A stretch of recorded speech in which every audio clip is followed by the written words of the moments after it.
Status check. Go Vulcan. Go Centaur. Go Peregrine. It's 2:18 a.m., January 8th, 2024, at Cape Canaveral Space Force Station in Florida. T-minus 10.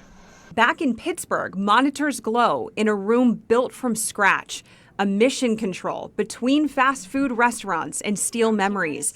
This is the morning Astrobotic's Peregrine lander reaches for the moon. 5, 4, 3. We have ignition. And liftoff. And to see that take off and just rattle and rumble through the atmosphere, it was thrilling. Launching a new era in spaceflight to the moon and beyond. We were up on top of a rooftop looking out a few miles into the distance. You could see the rocket light up and then you start to see it take off and start to move into the air. And that's when you start to hear the rumble. For the next several minutes, everything is perfect. A new rocket performs. The lander flies.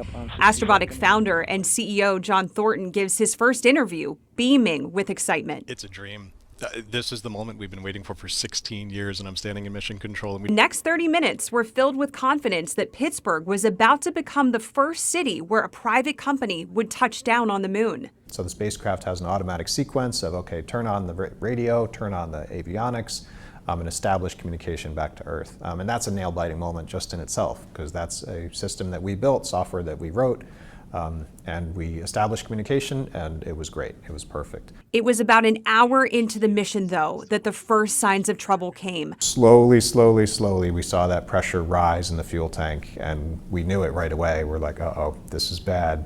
And then when that pressure got to the break point, our sensor actually just stopped recording because it was well past its threshold, and then it blew. Peregrine starts tumbling in space. Its solar arrays miss the sun, draining the batteries. In the span of minutes, the mission went from flawless to potential disaster. We were watching the fuel gauge basically go down, and I remember sitting in the room with one of our engineers and our mission director, and the engineer was saying, okay, we just passed the point where we don't have enough fuel to land on the moon. So Mission Control here in Pittsburgh was scrambling to find a solution. And literally just a minute before we went out into that blackout period, Mission Control sent one command up to the spacecraft to try to get it to orient, to come back around. That single command leaves Mission Control on Pittsburgh's North Shore. Then silence for a planned blackout period lasting 30 minutes. So we were waiting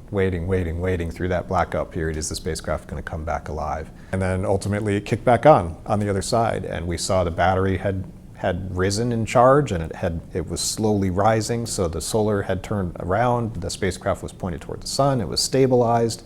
The spacecraft was reborn in that moment. Reborn, but with a different objective now.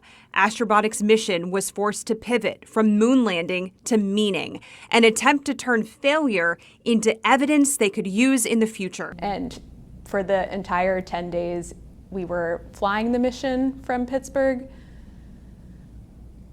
Everyone was just thinking about how we could make the most of the time that we had with the spacecraft, how we could do more things, take more pictures, get more science data for our payload customers. Everything other than that valve worked. We didn't find any other significant anomalies with the spacecraft. So our software worked, our homegrown avionics worked, our batteries worked, every one of our payloads worked as planned. And the Astrobotic team wanted to put them all to the test.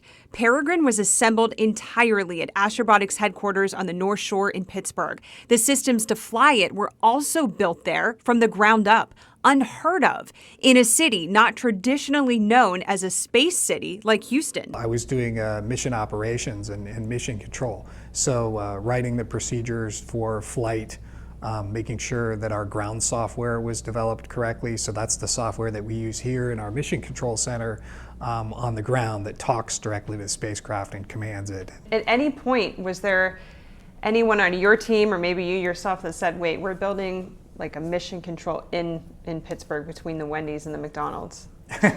Yeah, it was sort of surreal. I felt like we were kind of the stealth space company out here where It seems like a lot of people knew that we had a contract with NASA and that we were launching something from Cape Canaveral, but didn't seem like an awful lot of people were aware of the depth of everything that we were doing, that we were building, designing, assembling, and piloting a spacecraft right out of here. Outside the control room, the city watched and rallied. I mean, how can it not be heartbreaking? But this is something that I think is very true across so many Pittsburgh companies, is our resilience.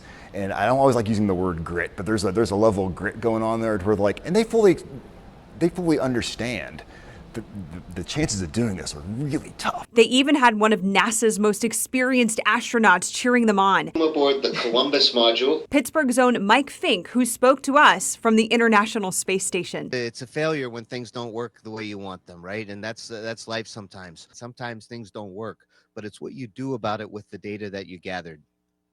The Astrobotic team has really done a good job in understanding what went wrong and taking corrective actions to fix it. Ultimately, they had a decision to make: bring Peregrine home or chase the moon again. We made the very difficult decision, along with our partners, to direct the spacecraft to crash into Earth. On January 18th, 2024, Peregrine re-entered the Earth's atmosphere and crash-landed in the South Pacific Ocean.